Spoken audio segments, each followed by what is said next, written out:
जय गुरु जी, शुक्राना गुरु जी। संगत जी, बहुत साल पहले की बात है।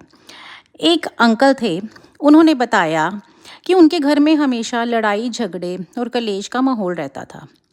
उनके पिता की उनके साथ बिल्कुल भी नहीं बनती थी। हर रोज़ किसी न किसी बात को लेकर झगड़ा होता था। छोटी छोटी बात पर बहस इतनी बढ़ जाती कि वो कितने ही दिनों तक अपने घर में जाकर अपने पिता से बात नहीं करते थे। उनका गुस्सा उनके पिता के ऊपर हमेशा बना रहता था। वह कहते हैं कि गुस्से में वह कई बार घर छोड़कर अपने दोस्तों के साथ चले जाते थे।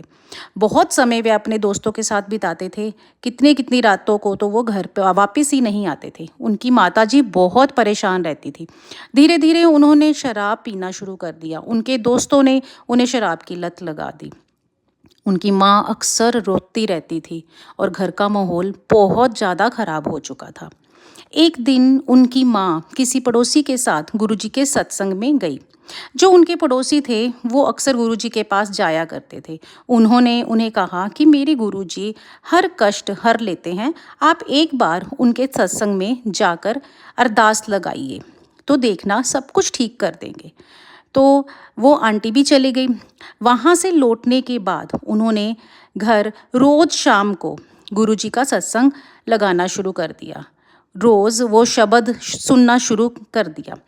पहले तो घर के किसी भी सदस्य ने ध्यान नहीं दिया, लेकिन धीरे धीरे सब कुछ बदलने लगा।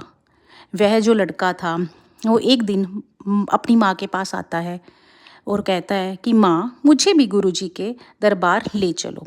उसकी माँ सुनकर बहुत खुश होती है कि पहली बार मेरे बेटे ने मेरे पास आकर गुरुजी के दरबार चलने के लिए कहा है। तो उनकी माँ अगले ही दिन गुरुजी के पास चली गई।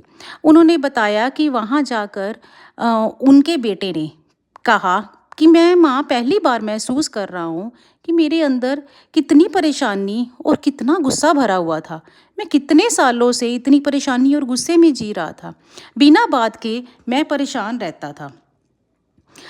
तो उनकी माँ ने कहा कि तू यहाँ गुरुजी के दरबार में बैठकर सिर्फ शुक्राना कर। तो उन्होंने उनकी माँ की बात सुनी और संगत जी वो गुरुजी के दरबार में बैठ के आंखें बंद करके सिर्फ गुरुजी को शुक्राना ही करते रहे। उन्होंने देखा वहाँ पर कि उस दरबार में उनसे भी ज़्यादा परेशान और दुखी लोग हैं। उनको देखकर उन्होंने खुद को बहुत हौसला दिया, गुरुजी को धन्यवाद दिया। धीरे धीरे उन्होंने शराब छोड़ दी। उनको बहुत अच्छी नौकरी भी मिली और पिता और बेटे के भी रिश्ते सुधरने लगे। जय गुरु जी, शुक्राना गुरु जी।